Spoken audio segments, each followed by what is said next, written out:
जी जैन साहब बताएं। बिल्कुल एक फार्मा कंपनी है जो अमेरिकन प्रेसिडेंट के नाम से है। वैसे तो अमेरिकन प्रेसिडेंट के नाम से आजकल डर लगता है, बट ये प्रेसिडेंट बहुत पॉपुलर थे और वो है Lincoln pharma limited, pharmaceuticals. Lincoln, Abraham Lincoln के नाम से Lincoln pharma, but Indian company है प्योरली। बट इंडिया में रह के ये कंपनी बहुत अच्छा एक्सपोर्ट करती है अफ्रीकन कंट्रीज में। तो अब मैं इस कंपनी का थोड़ा बैकग्राउंड ये बताऊं कि 14 बार मैंने इस स्टॉक को कवर किया हुआ है जी बिजनेस पे, और 8 बार जेम्स में, और 10 की कमाई एसपीएल, फ्रीडम पिक, और सब हर बार टारगेट अचीव होते हैं। तो मुझे इसीलिए बहुत कंसिस्टेंट परफॉर्मर लगता है ये स्टॉक, और इसलिए मुझे पूरा कॉन्फिडेंस है कि इस बार भी टारगेट अचीव होगा। और इस बार मैं टारगेट दे रहा हूं 690 730 का। स्टॉक ने 770 के हाइज बनाए हुए हैं, और इनफैक्ट कहा 100 रुपए के लेवल से स्टॉक को देते हुए आ रहे हैं। और इस बार सबसे बढ़िया बात तो नहीं बोलूंगा, स्टॉक का परफॉर्मेंस करेक्ट हुआ ऊपर के लेवल से। वो इसीलिए करेक्ट हुआ कि एक तो जियोपॉलिटिकल टेंशंस का अंदेशा, इनफैक्ट इनके जो फरवरी का कॉन कॉल है उसमें मैनेजमेंट ने किया ही था कि जियोपॉलिटिक्स की वजह से थोड़ा हमारे इंपैक्ट आ रहा है, क्योंकि उस टाइम पे ट्रेड डील्स और ये सब की चलती थी, फिर ये आ गया। तो उसकी वजह से मार्केट ने कहीं ना कहीं ये middle east west Asian crisis की वजह से स्टॉक को करेक्ट भी किया, कहीं ना कहीं प्रॉफिट बुकिंग ऊपर के लेवल पे हुई है।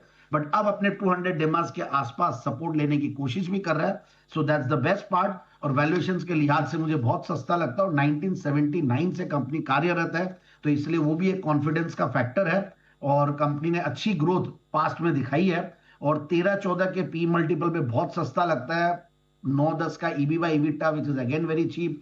9-10% से कंपनी कंसिस्टेंटली ग्रो कर रही है, वहां पे भी कोई प्रॉब्लम नहीं है। एक जीरो डेट कंपनी है, और पियोत्रोस की score is again 7, which is a very good thing. मतलब 0 to 9 में 7, anything above 5 I really appreciate that.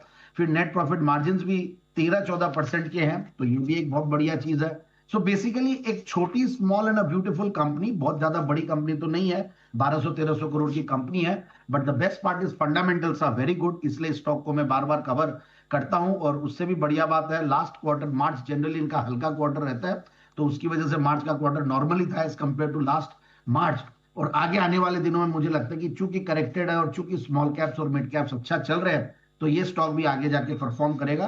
Promoters की स्ट्रॉन्ग शेयर होल्डिंग है ही है, और उसके अलावा मुझे काफी सारे नाम जो है इन्वेस्टेड इसमें, उनसे भी कॉन्फिडेंस आता, आगे पीछे रहे हैं। सो ओवरऑल एक अच्छी कंपनी, और एफ आई डीआईज भी कुछ कुछ इन्वेस्टेड है। सो एक बढ़िया कंपनी, बढ़िया लेवल पे, और इनफैक्ट एक पुरानी कंपनी, और कंपनी इनफैक्ट अच्छे खासे पेटेंटेड प्रोडक्ट्स भी, और इनके पास काफी सारे एएनडीएस भी फाइल्ड है, और 15 थेराप्यूटिक एरियाज में है, 1700 रजिस्टर्ड प्रोडक्ट्स है कंपनी के।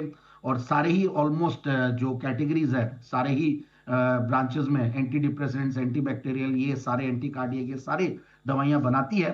सो एक बढ़िया कंपनी, और एक्सपोर्ट्स में अच्छा खासा इनका परफॉर्मेंस भी है, और प्रोमोटर्स ने भी थोड़ा थोड़ा स्टेक इनमें बढ़ाया हुआ है पास्ट में। सो 690 730 के टारगेट के लिए लिंकन फार्मा। लिंकन फार्मा ये पसंद आ रहा है जेम्स आपको, जेम्स कैटेगरी में 690 730 के बड़े टारगेट्स के लिए। आइए